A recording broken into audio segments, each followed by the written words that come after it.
podcast in the bottom corner. Where? Oh, I don't see that. I see Bead Maker and Coffee. Oh, mine literally shows Rennie Doyle podcast live. I kid you not. That's so weird.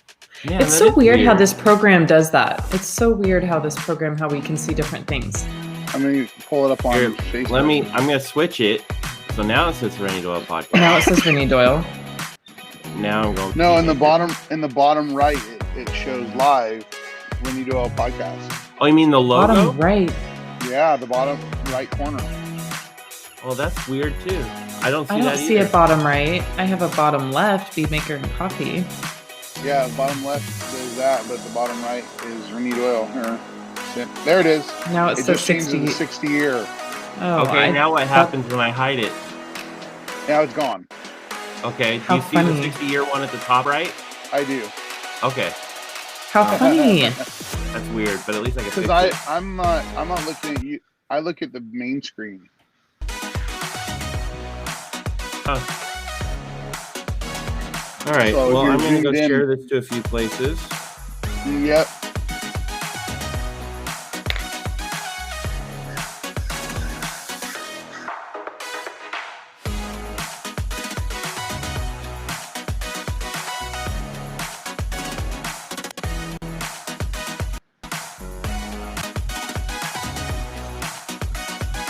I'm going to run inside and grab something since we have 1 minute.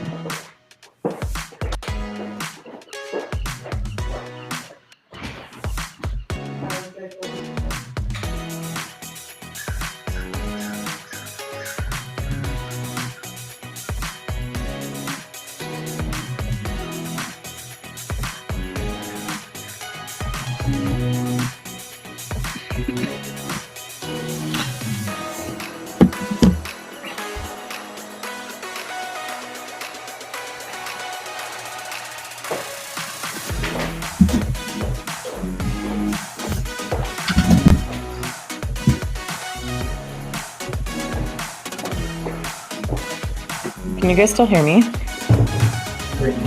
I can. Okay. And you just never know with this thing, you know? Man, this black Mustang, I'm literally, like, I'm not kidding, I'm never doing another one. Oh, we gotta talk about black Mustangs and how This one much is so fun they are. trashed. It looks 100 times better. I'm just too big of a critic. Bob sent me a picture of that NSX that he's been working on. Oh, yeah, we talked about that the other day. Holy cow! Yeah, this one was right up. It was, oh. There you go, guys. Here we Hey, are. good morning. Happy morning, Labor everyone. Day, everyone. Yep, it is Labor Day. I have my Labor Day hair on. We all decided that we weren't going to do our hair today, so we followed Sydney's example and put our PNS hats on, which Yeah, I really like this hat, by the way. I do too. I do too. It's my favorite. It's my favorite. I don't love trucker hats, but it fits my head really well. I love the color, so Yeah, if you guys like this hat, tell your distributors because I like the gray up front. they It's can very order cool. them for you. Very cool. All right. Good morning, everybody. That's nice to see a bunch of people jump on this Labor Day. Good morning, Kyle. Where you from, Kyle? I And always forget where Kyle's from. Adam's Cornelius here. Smith. Adam. Very cool. I'd love to see where you guys are from so we can talk about those areas too. Maybe we have some friends over there. All right. So, Sydney, how's your Labor Day going so far? What have you been laboring overall all day, all weekend? You know, it's not too bad. Not too bad. I am working on another Black Mustang, which for anybody that knows me, I absolutely despise Black Mustangs. They all make me cry. They're the only car that makes me cry. This would be the fourth one after I adamantly put my feet down and said I would never do another one, but this happens to be my brother-in-law's. So I did it out of, family, whatever you call that. where you have to do it. Obligation. There you go. Obligation. Is it obligation or was it coercion? No, it was obligation. I wasn't really coerced. But it was so bad, and it looks 100 times better, but I mean, you can still see so many scratches and swirls and lots of clear coat failure, like just teetering right on the brink, so I mean, we had to coat it, but it's not one that you feel good about, I mean, it had to be coated out of necessity more than for fun, Yeah.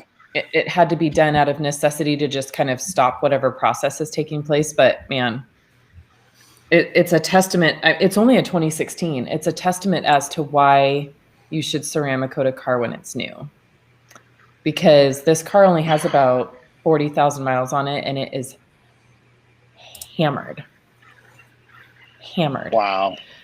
So, oh wait, I just saw Kyle is Out of Colorado. There you go. He's Kyle out from by Colorado. Rupes in Colorado. That's cool. Rupes is awesome.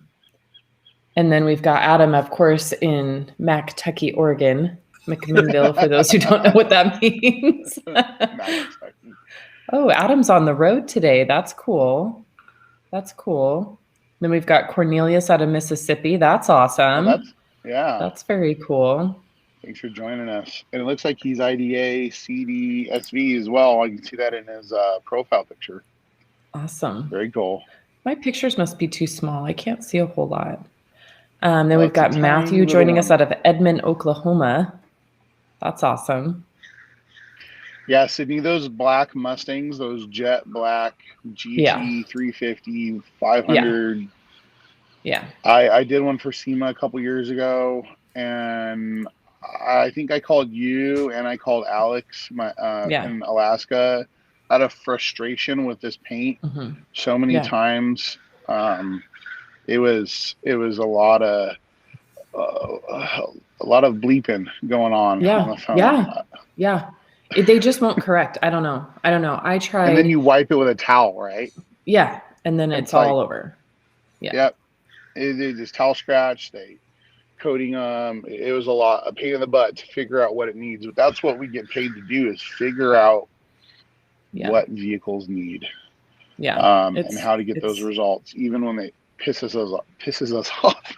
Yeah. So here's the deal, everybody that's listening, is this is the 4th Mustang I've done. The only one that turned out successful with the slight problem of melting something, none of them have corrected. So if anybody has cracked the code on the black Mustang paint, I mean, I would say, please let me know, but I really honestly never want to see another one in my shop. But if you've cracked the code, please let me know, because I feel like I know a lot about paint correction and nothing. I spent 7 hours on this and it looks like this much better. Like, I don't know. Wool, they almost can't take wool. So anyway, if anybody cracks the code, let me know. But we should everybody's saying where they're from, and this is kind of fun. So we should, because I mean, what's it like 2:30 in the morning in Hawaii, Robin? Thanks for joining us, brother. It's like the middle of the night. That's so funny. He's up early. Or he's up late working on a car. Maybe he has a blackboard Mustang. Yeah, maybe he hasn't been to bed yet. Yeah. I don't know. Yeah. But I mean, the key to those vehicles is just persistence. You just have to test and try, and every panel will act different. It's one of those that's really frustrating. It's like polishing bare aluminum. Yeah.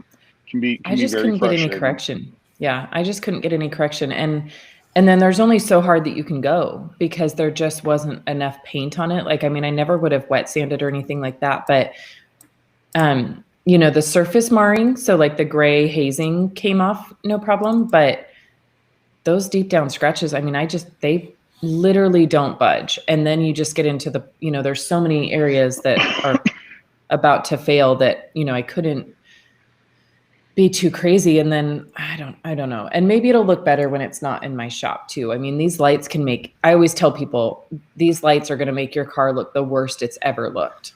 And that's their job, right? I mean, exactly. That's their job. So that's all fine. But yeah, man, crazy. All right, so we've got Modesto, California, Big Jizzlinger from Modesto. We've got, let's see, Sabrina in North Carolina. Thanks for joining us. How awesome. I missed some of them, but lots of people from all over today, so that's super cool. Cornelius asked, what paint correction products do you guys use? So I used everything this weekend. I honestly used everything. And, we obviously really enjoy our Ego Maker Deep Finish. Great combo. I would say that's what I use most commonly. My other personal favorite is the Last Cut system. The Last Cut and the Last Cut Plus. Didn't touch anything on this car, that is usually my go-to for, tough paint. Didn't do anything. I used every pad I had, hard, soft, aggressive, everything. Wool. So yeah, pretty crazy. But generally speaking, if we just want to know what I normally use, it's Ego Maker Deep Finish. And then my very favorite polishing pad is the Blueberry from Buff and Shine. Love the yellow too, but really, really partial to the blue. I have a ton of them. Yep. Yeah, that's Jace. Yes. Yes. You're right. Great guy, great product. Great product. We're always going to point you guys in the direction that we would go. And he's just awesome. So it's one of my go-tos as well. When Ego Maker isn't performing on the surface that we want. So I want to talk a little bit about a product that saved my butt the other day, because we're going to talk about products. So we're going to, in California, we have different cities that enforce, reclaiming and laws, and some don't. Well, I was just so happened to be in a city that really never does, but I was working out of a friend's window tint shop. And we were about to pull this Porsche 911 off the lift and go park it outside. We were going to wash it and get it all prepped. And, I was like, guys, let me just back the van into the shop. We're going to pull out the Epic Waterless Wash. We're going to Epic Waterless Wash it and do a little rinseless with it as well. We'll just do it right where it is on the lift. It's kind of nice to be able to clean the rockers. And so we're cleaning this car, and I had to go take a phone call. And I'm standing in the lobby, and a guy from the city walks by, and he's out checking on businesses, making sure they're, taking care of the EPA regulations for the area. That could have been really bad for me and for my buddy's window tint shop. So this guy, I heard, only comes around every once in a while. And thanks to Epic Waterless Wash, doing it indoors that day, I avoided getting in trouble. And there it is. There's a beautiful new bottle. I think Chris actually has a great photo for us too. I don't know about great, but let's see what I found. It shows it a little bit better in our beautiful model's hands. Yeah, actually, I'll get there. My my computer is a little unhappy this morning. It's like every click is like wait forever. It's supposed to be the day off. Yeah, it's yeah, exactly. Apparently, $3,500. There we go. Are only good for about 3 years. There we go. There's Ian. So Ian using Epic. Why we would use Epic, Sydney? What makes Epic different than paint gloss?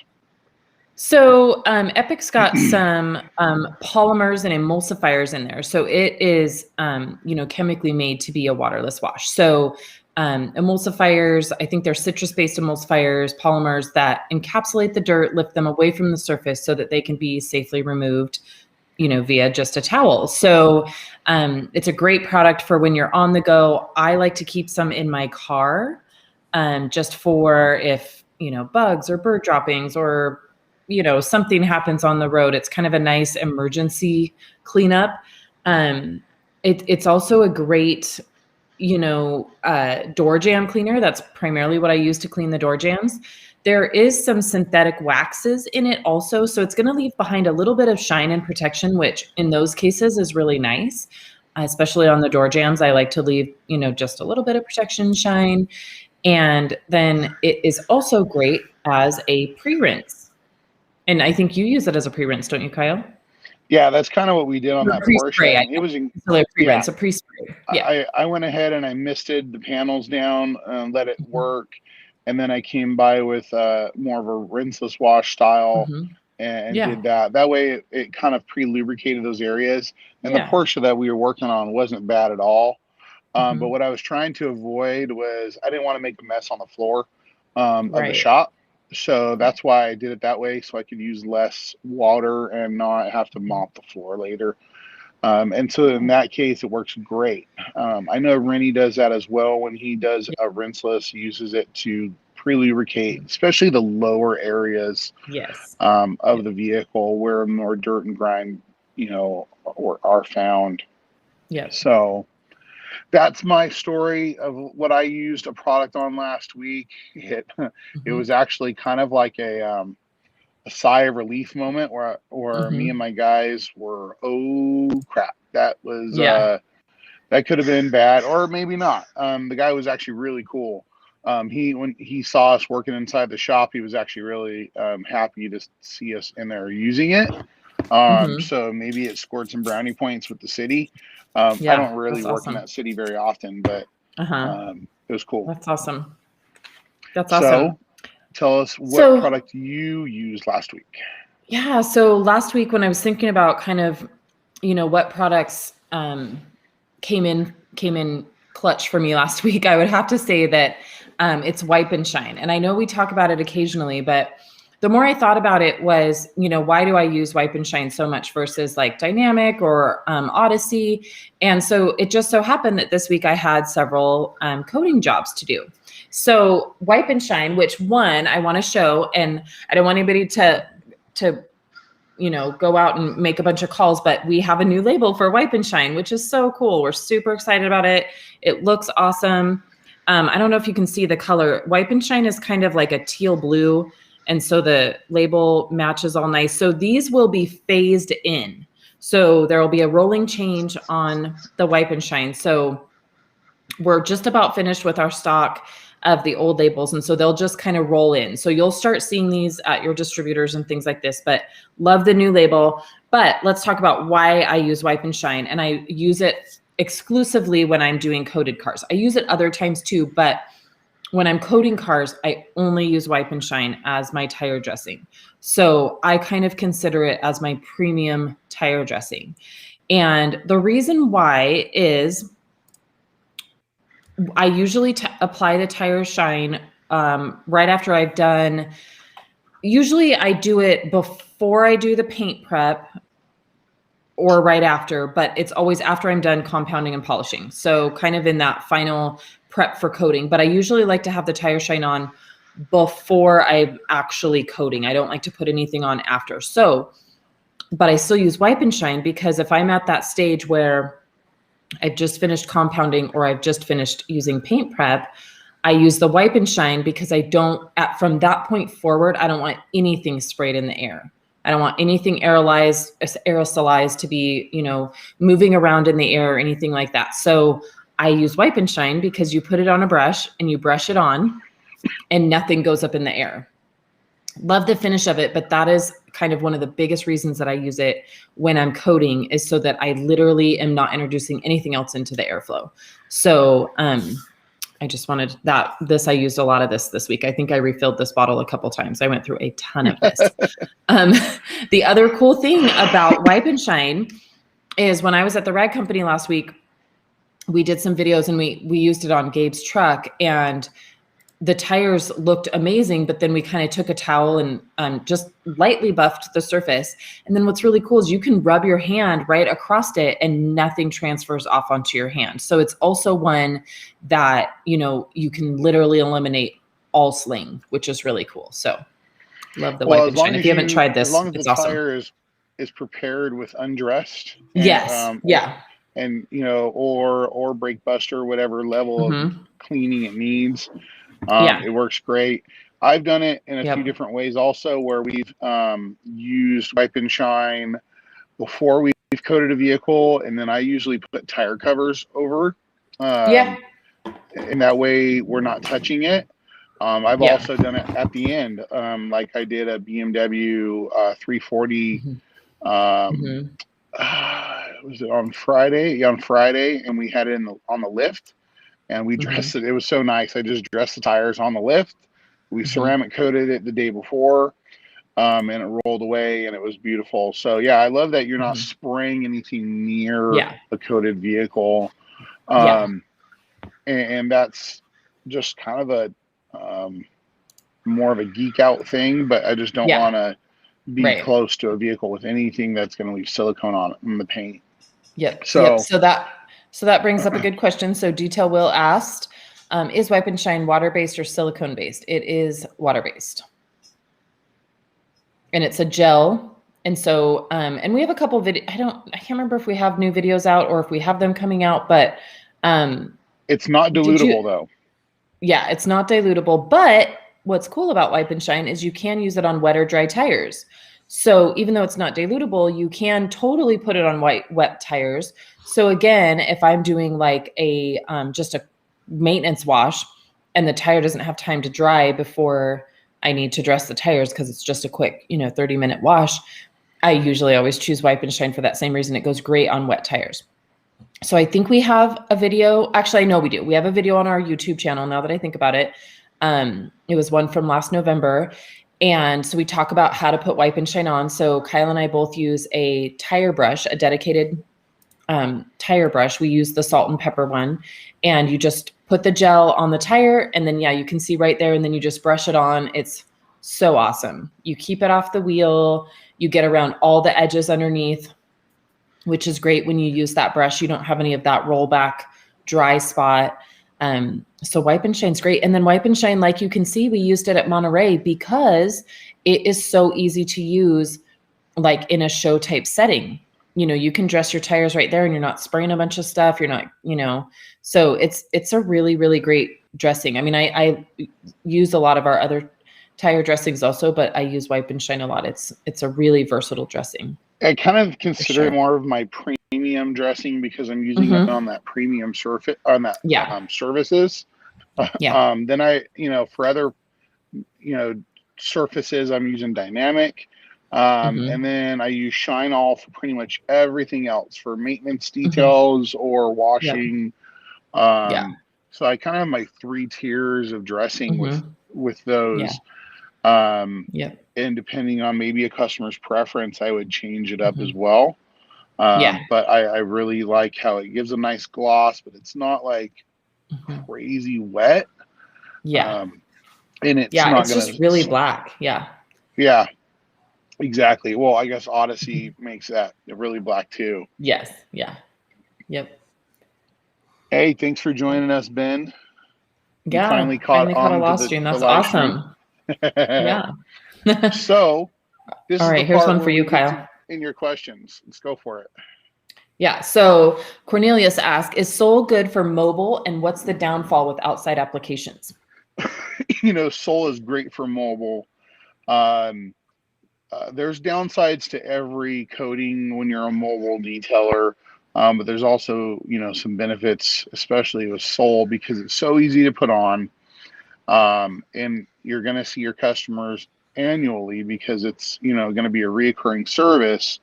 As long as you're doing Seoul in the shade and you got the paint nice and cool before you apply Seoul, it'll be great for you. There's some areas. I was just down in the Indio, California area where it was like 113 and the car just didn't want to cool down. This was for a demonstration we were doing. Had we had the time to rinse the car down, cool it down, get the interior temperature and engine temperature down, then dry it, it'll probably stay cool enough in the shade to apply Seoul. You just got to make sure that it's not, 90 degrees. If the paint's 80, you should be just fine. There's a lot of benefits to how you can use it on the plastics, the trim. I use it on paint protection film, those types of areas. As far as like textured plastic goes, I always would recommend using our Inspiration.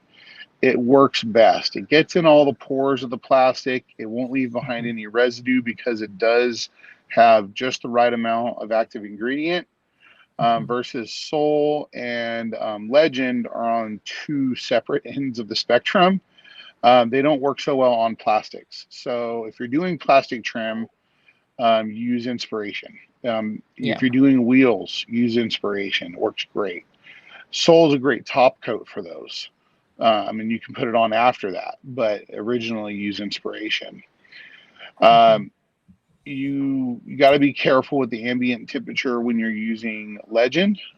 If it's 115 outside and you're in the shade and the paint's cool, it's still going to flash fast. It's just too hot outside. So that can be the drawback, as you mentioned.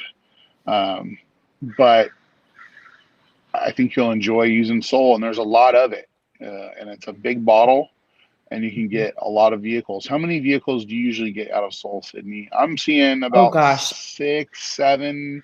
Because I'm doing bigger vehicles. Usually some big trucks too. Yep. Yeah, usually 5 or 6. I tend to overuse Soul. Quite honestly, I use way more than is necessary. And but yeah, good 5 or 6. Yeah. Okay. Yep. If you're doing nothing but Mini Coopers, like Chris does, or smart cars like the Parkers, then you probably can get about 20 cars out of it. Yep. That's funny. Cool. All right. How about that Lake Country question? Was that the next one? It might be. Yeah, it came in. So I'll read it because it's about to disappear on my screen. So, are you a fan of Lake Country rotary polishing and buffing hook and loop pads?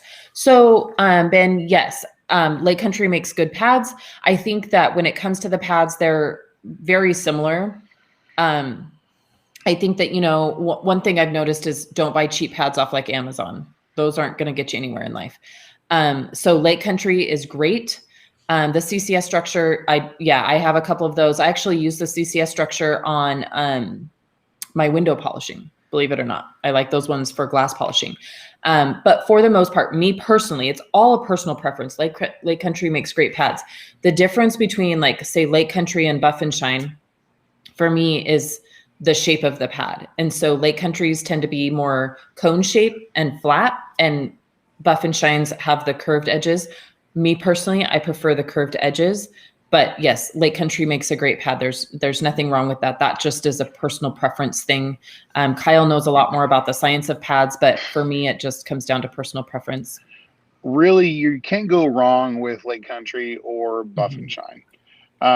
They both have premium foam. They both are always evolving the technology in the industry.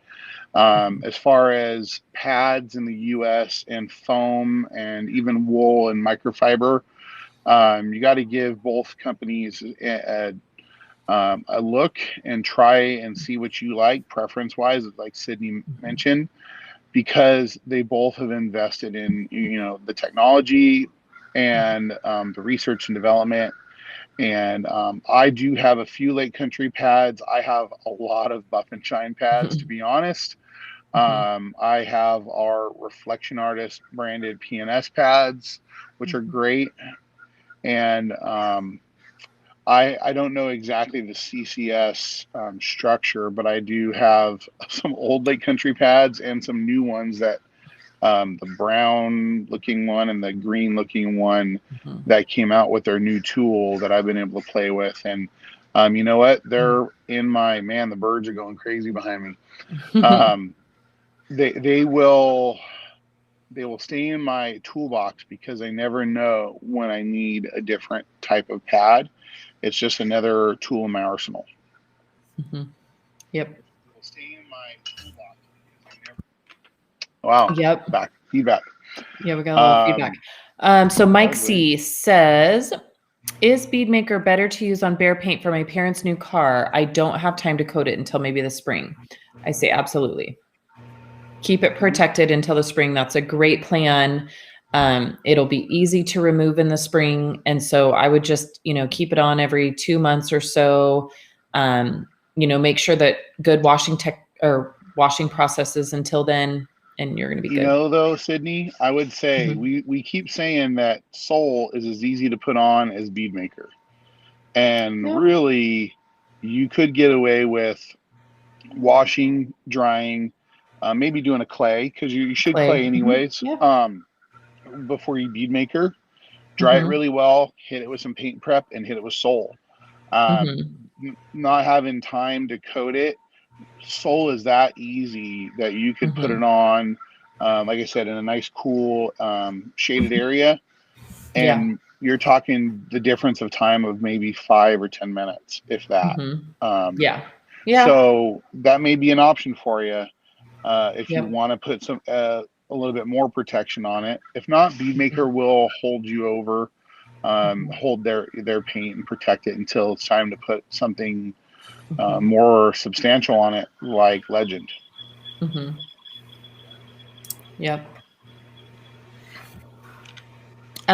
So Trevelli says, how long should I wait before the second application of Inspiration or Legend after the first coat? And how long after that is Soul to apply on the top for a topper? We don't want any of the subsequent applications to reactivate the layer. So I usually wait 45 minutes to an hour, but no sooner than 45 minutes. And you'll be fine any of those combinations at 45 minutes to an hour. Just try to not do it before that, because like you say, it could reactivate it, but you're not going to reactivate it at 45 minutes. So you're good. Yeah, I would agree. I usually wait about an hour. We're in different areas of the country, but an hour is kind of like my time to go and do something else, maybe vacuum out the car, finish the windows, just stay productive doing something. That way, when you're done with your second layer, you inspect it and it's done and you can move on. And Soul is my topper. I tend to wait, but just because I have a little bit of flexibility on time, I don't have to wait, but I tend to wait. Sometimes I'll wait two hours before Soul, just because I have no real reason. But usually, depending on, I back it up from when my customer's coming, and I try to do it, an hour or two before they're coming for pickup, unless it's the next morning. Then of course I don't wait, but I for whatever reason I wait on Soul, but like I say, it's for no reason. It's just to give that second coat a good time to kind of set. But yeah, you're good. 45 minutes to an hour. And all right, so Ben, go ahead. I was just going to read Ben's comment. Kerosene can do amazing things to clean and remove debris from automotive paint finish as an ingredient, and 3M perfect it. If you inhale it, it will make you violently ill. I've never used kerosene on a car. I'm going to take your word on that one. It's an old school trick. I don't know if I use it on some of our newer, more finicky paints. It'll swell the clear coat. And gotcha. Okay. That's what's kind of referring to. I've seen it done, but I've never done it.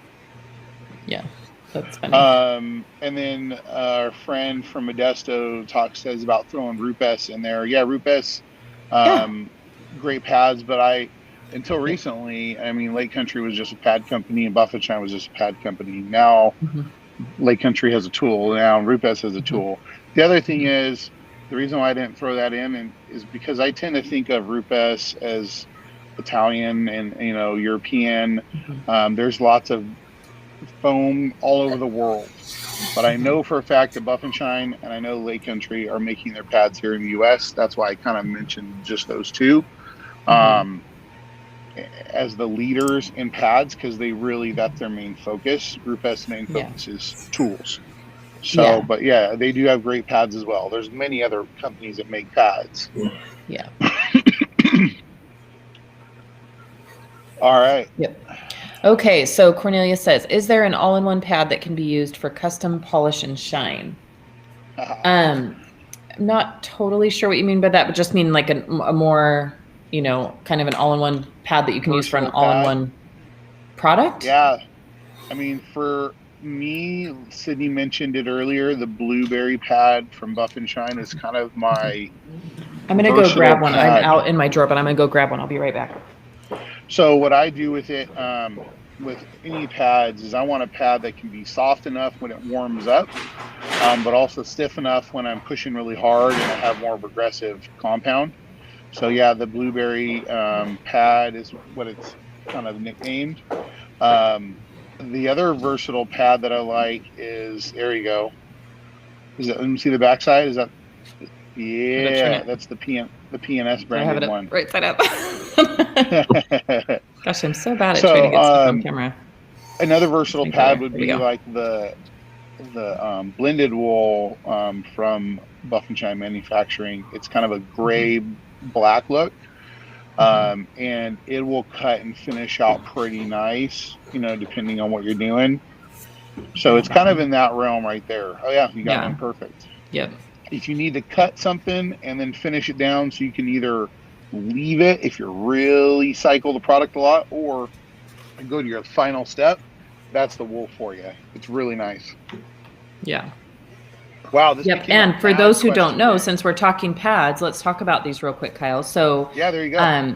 The double black line, for those that don't know, we do have the Rennie Doyle double black collection of pads, which are the Buff and Shine Reflection Artist pads, but you can get them from PNS and they're branded PNS. So that's kind of cool. So they just have the little double black on the back. Yep. So we have, these are just 3 of them. These are kind of my 3 favorites. So we have the burgundy, the blue, and the yellow foam. So they just, in terms of aggressiveness, and then we have a couple other out of that Reflection Artist line. So we have been kind of working on this project a little bit. So good time to talk about that, but we do have those branded in the double black line, which is awesome. And we also, in the PNS professional line, we have a lamb's wool. That I really, really like, especially because the interface on it. Find one that's not there. Yeah, it's been there. You go. Really nice. It absorbs the heat well. It lasts.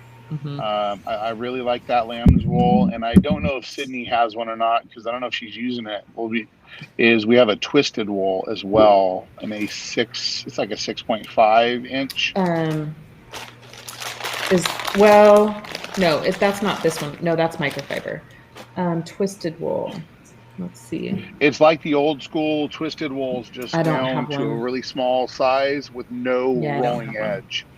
I use them all the time for RVs. So we do have a line of pads that are available to our distributors, from heavy cut twisted wool all the way down to a finishing foam.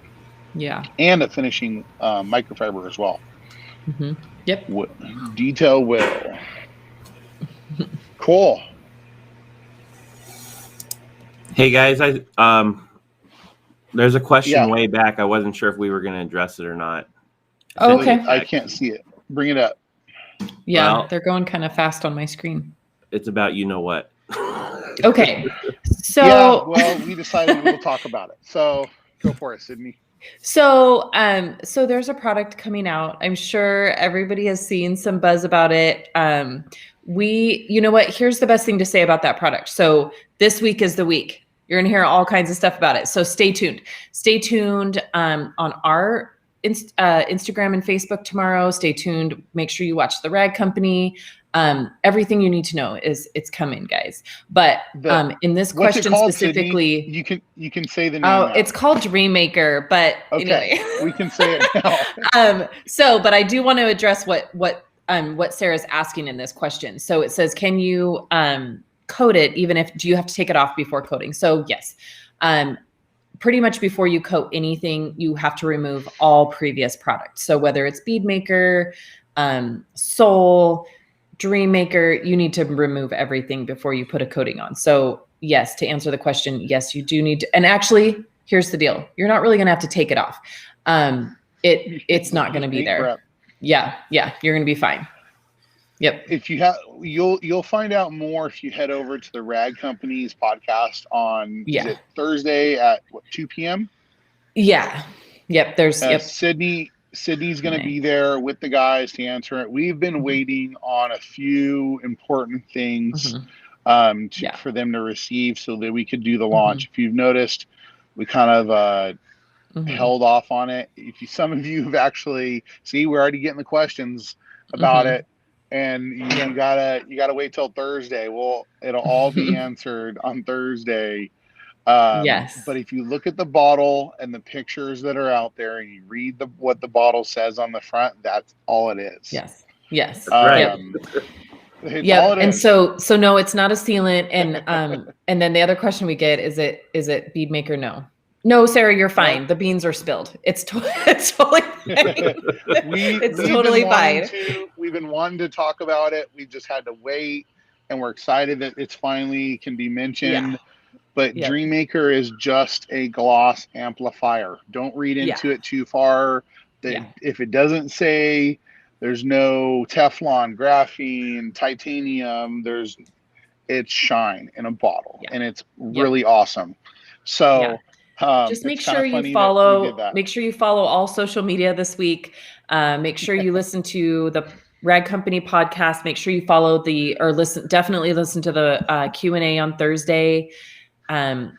Everything we need to know will be out about it. One of the main things is we just wanted to make sure that people could get it. Everyone's going to be super excited about it. And, so with everything that's going on, there's always supply issues and shipping issues and stuff like that. So we just wanted to make sure that when we went full speed with it, that you could get your hands on it. So, and it smells amazing. If you bought it just for the smell alone, you're going to love it. Just spraying it on your car. But like Sydney said, and we'll get off this topic because supply issues and being able to order things. We released Undressed a while back, and we had it, and distributors hadn't picked it up yet. So we were getting social media questions: where can I get it? Where can I get it? Where can I get it? Yep. And we had no answers because we were calling our distributors saying, "How come you haven't picked it up yet?" And that was kind of, frustrating. But what we found is when we released it, a lot of distributors they already placed an order. And so they just received an order. They're waiting to place another order. And so it didn't make sense for them to ship a pallet of product to them that they didn't need just yet. So now we fell into the cycle, and Undressed should be available on many different distributors' websites soon. It's all over at stores. I know for sure in Southern California, lots of stores have it. And so kind of in a weird place the last couple months with what's in stock and where to find it. It was available, just wasn't there yet. So now stay it's tuned no different to the Rag than Companies. It's no different than everything else. It's a wild goose chase to find the things we want. So thank you everybody for your patience. These hats took a long time to get. We ordered them like 3 or 4 months ago, and then everything's on delay. So be patient with your distributor of PNS because they're being patient with us, and we are being patient with our bottles and our raw materials, and it definitely rolls uphill and downhill right now. Yep. To answer Anthony, and then we'll finish on the Dreammaker. Is Dreammaker replacing paint gloss? No, Dreammaker's not replacing anything, and it's not like anything else we have. So it's not a replacement for anything. It's an addition to the double black line. It's going to be awesome. It has a very specific use, and paint gloss is still going to be a total workhorse in all the other realms. But they're not the same product by any means. Yeah, paint glosses, our clay lube, our anti-static spray, our quick detailer, so versatile. Dreammaker is just a final wipe down shine in a bottle. Yep. With an amazing smell. All right. Any other questions, Chris? Stay tuned also, to the Rag Company podcast. And I want to say we brought up Undressed. We're gonna have a lot of great videos coming up about Undressed, by the way. So shameless plug, if you don't follow our YouTube channel, we've been really working on that this year, and we'll have lots of new videos dropping soon. So make sure you follow our YouTube channel. If anybody in the comments has used Undressed, we would love to hear your feedback. I know we are obviously loving it. And so if you've used it, if you found the golden ticket, let us know. And let's see. So Detail Will has, I'm guessing you've used the Dreammaker. He says it's very glossy. Yes, it is very glossy. Alex says to make the vehicle pop to get that nice tip from the customer. Yeah. Could have called it Tip Maker. Would have been good. Dang. That's the next one. We'll have to remember that. Bob, We'll we need to That's a good one. Trademark another name. Yeah. That's funny. That's awesome. Dollar bills all over the label. Very good. All right. So Adam, Undressed is legit. It is, right? So awesome. Yeah. So I love Undressed. Alex. So in case there's anybody that hasn't heard about Undressed, it's just our tire prep. Completely removes all of the old tire dressings, the browning from the sun, or just the vehicle sitting. It just does a great reset. That's the best way that I can describe it. Brake Buster is an awesome, awesome maintenance tire and wheel combo cleaner. But when you need a total reset, so again, on coated cars, I always use Undressed on coated cars. Just totally reset the whole car, right? And so it's not one that you're going to use it every time you wash a vehicle. And it's just when you need to totally reset that tire. It's very, very awesome. Very awesome. And then you definitely notice, for me, what I notice the biggest thing is not necessarily when I've rinsed and dried the tire. Obviously, it looks a lot cleaner. But the biggest win from using Undressed is looking at your new tire dressing and just how it lays on that rubber. Totally different. I mean, you can just see that it bonds with the tire. It's just awesome. Very, very awesome. I've tried to dress tires before where there was old dressing and it just looks like a layer of just gross tar. And your brush is going to build up with like that gunk. Yeah. It's going to help your applicator work better too, because you're not going to be removing old dressing while you're applying new dressing. It does a good job of that. Yep. And then Adam with a question, what's the pH on Undressed, or is it more bleach than alkaline degreaser? Do you know that? I think it's more of an alkaline degreaser. That's what I took from it. But it's not hazardous. So we can, your distributors can ship a gallon of it to you. So it can go ground. Yeah. And let's talk about the degreaser situation. So, because we get that comment a lot, like, oh, you can do that with a degreaser. Yeah, you can. You can clean a tire with degreaser. I think the difference here is that this was specifically formulated to work on rubber and, tires and things like that. And so it's not going to fade it itself. So I remember back when I first started detailing and I would use a degreaser, one that I can think of that gets mentioned a lot is like that Totally Awesome or whatever that stuff is. And when you use that, it'll clean the tires, but it also kind of browns them themselves. It dehydrates really a lot on like WeatherTech mats. If you use too strong of a degreaser, it almost like bleaches it and dries it out. And what I find with Undressed is it does not dry your tire out. So then, it's not going to cause you to have to use more product to rehydrate. And then, dehydrating your tires is not a good idea. So yes, you can use a degreaser, but this works differently. Well, here's another point. So a lot of degreasers you've noticed back in the day have been like a dark brown or a red or something like that. One of the reason I believe Undressed is yellow is because it was originally formulated for white wall tires, where that yellow is not going to transfer color or leave the white wall looking different. It's going to just clean it. If you were to use a super heavy degreaser on white walls that is brown or red, you may change the color of the white wall itself. I know because I've tried it a long time ago, and it did do that. It kind of turned it a little bit pinkish, where the yellow color in ours didn't leave anything behind. So that's why Undressed is meant to be that color and that strength. It was meant for white walls. If you have, lowriders or classic cars, great product for it. If you live in Texas and you want to have white letters on the side of your truck like Walker Texas Ranger, I love that show. That's why I bring it up all the time.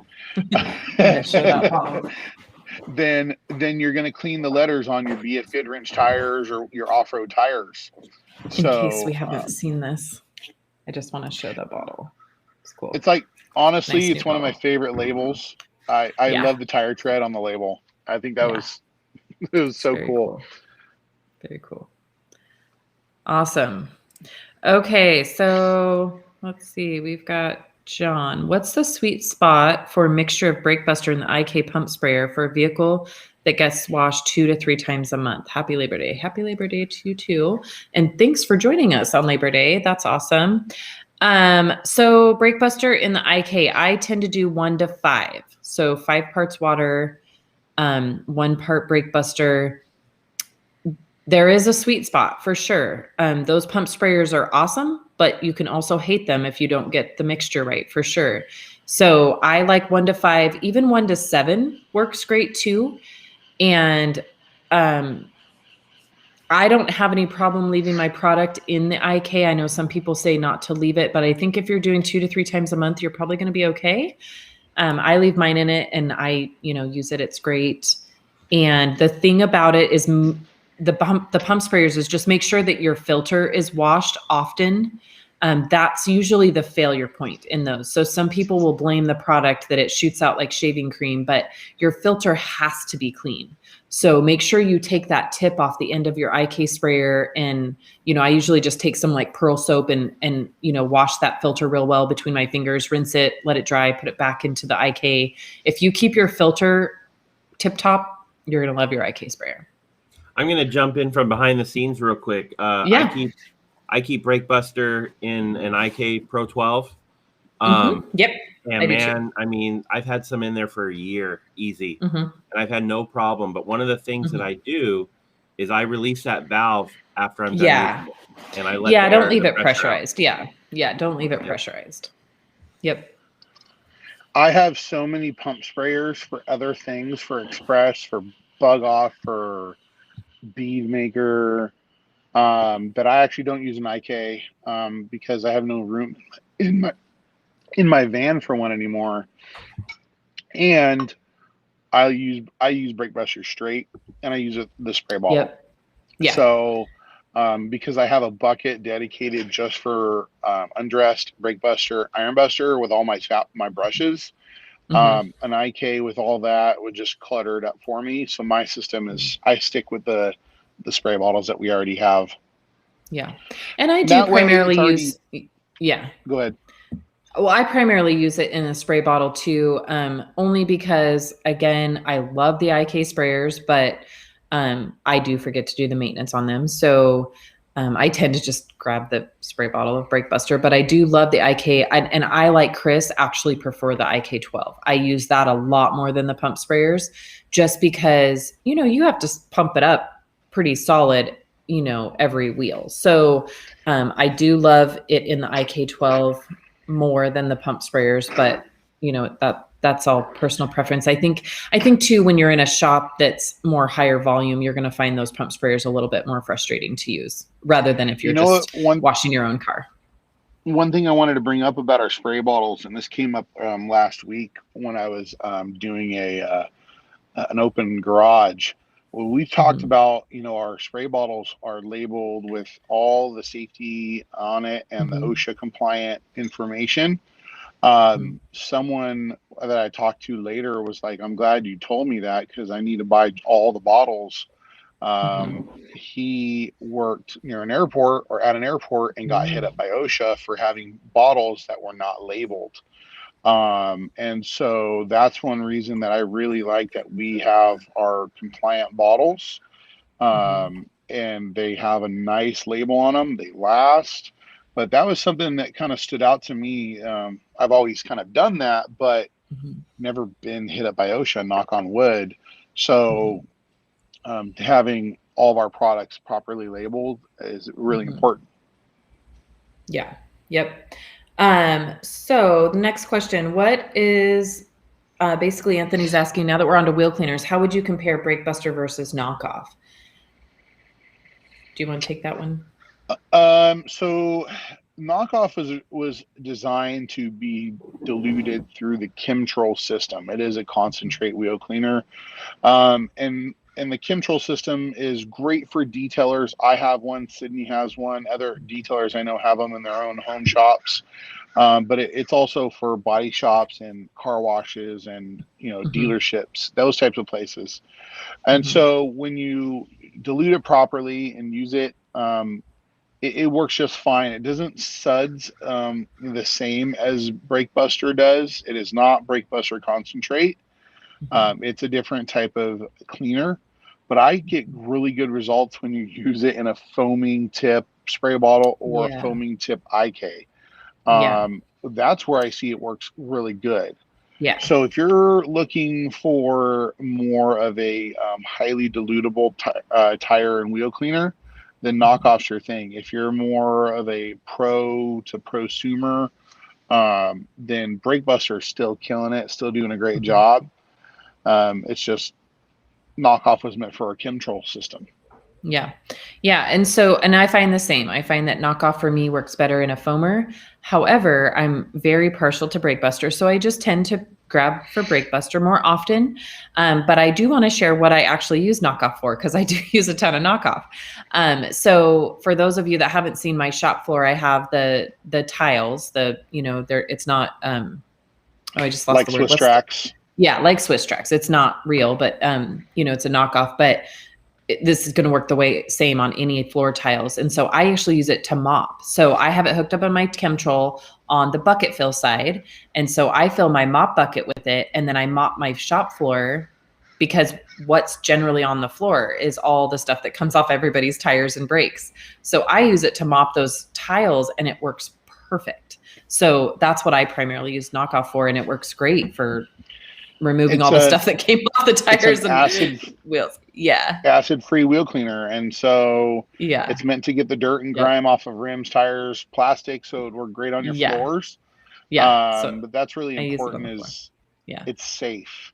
So it's kind of like we have this trifecta of wheel cleaning. So now we have Iron Buster for iron removal on the wheels. We have Brake Buster for dirt and grime on the wheels and tires. And then we have Undressed that is meant for heavy cleaning on the tires. So with those three products, you should always be able to clean the wheels, whatever desired strength or need for the customer's wheels.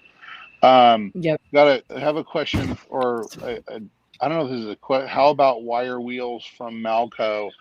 I don't know the product. I've never tried it. Anything that says wire on it, maybe you can tell us.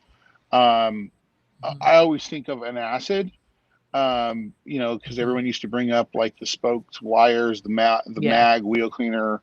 We do have an acid wheel cleaner, but you don't really need acid wheel cleaners anymore with what we have. If you need an acid to clean wheels, it's someone who drove their car for years without ever cleaning their wheels. And I've had that, and I've actually pulled out some acid and did that in the past, not too long ago. But you ever notice why people's brake calipers are, peeling or rusting, or their wheels look, chalky or dried out? It's because they take it to the car wash, and the car wash, whoever is doing it is, or maybe they have some that washes at their office. They're using acid improperly. So be careful with acids. I don't know detail, Will. I'm not sure. I've never used Malco's product. I'm not used to it either. Yeah.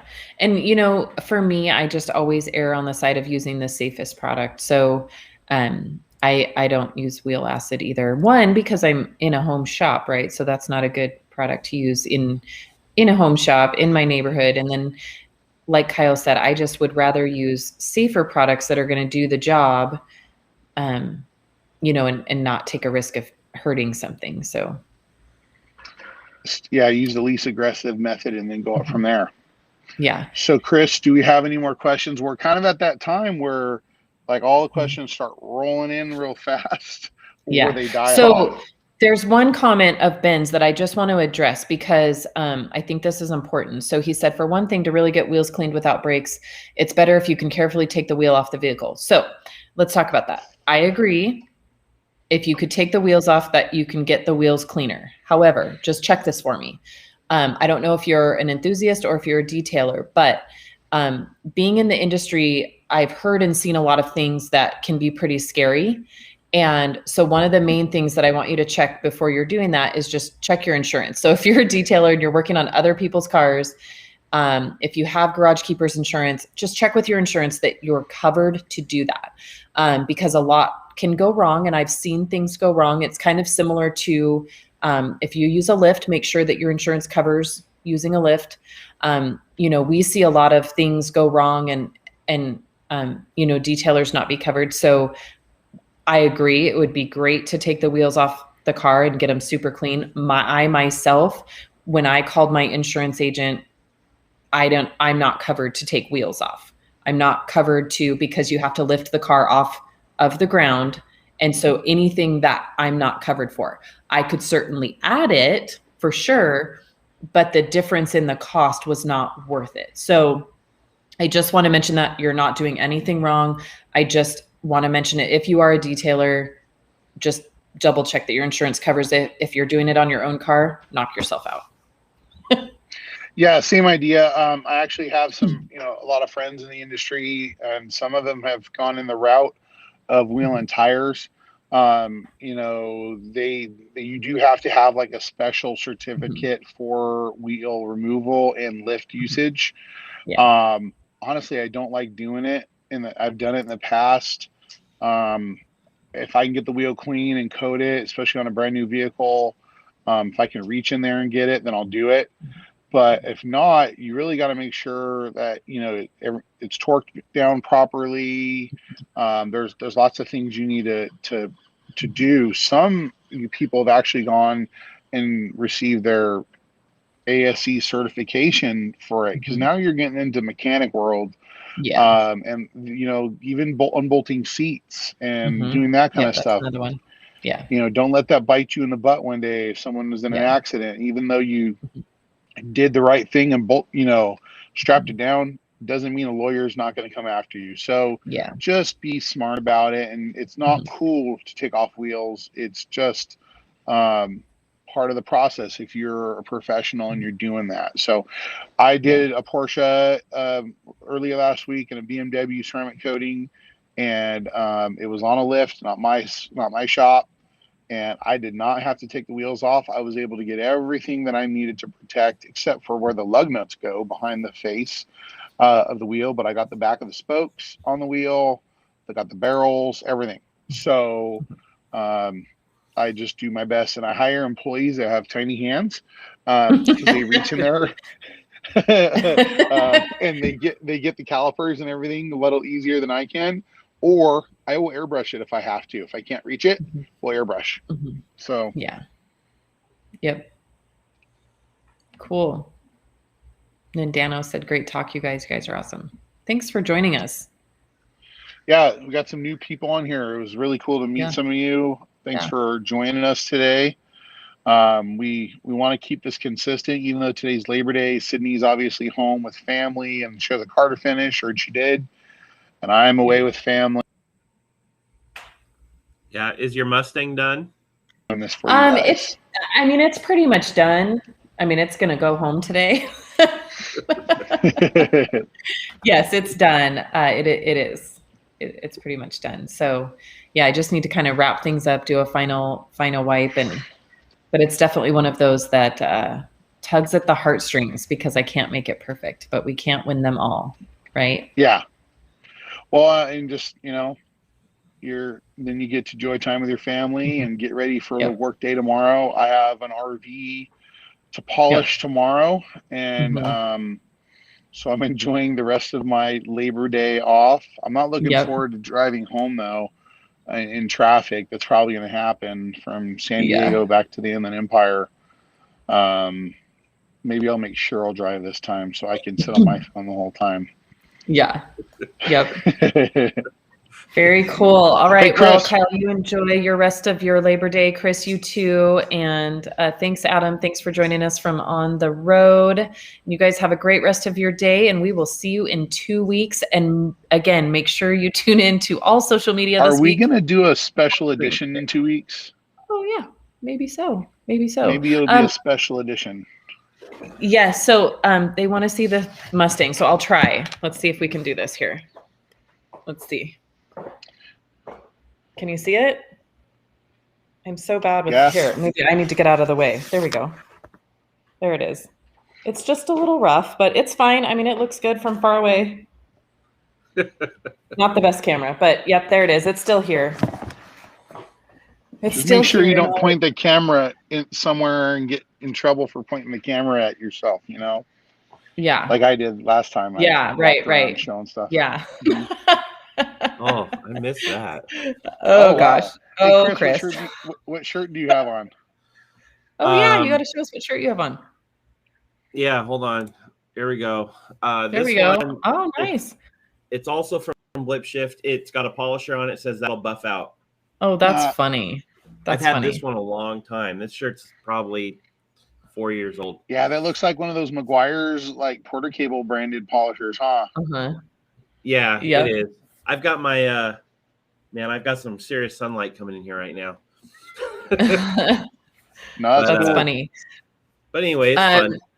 Yeah. So stay tuned for 2 weeks from today. We should have a special edition of our Q&A, and it will be Dreammaker and Coffee with Kyle and I. So make sure you tune in 2 weeks from now, but I'm sure you guys will hear all about it over the next couple of weeks. So stay tuned for all of it. It's going to be fun. It'll be worth the wait.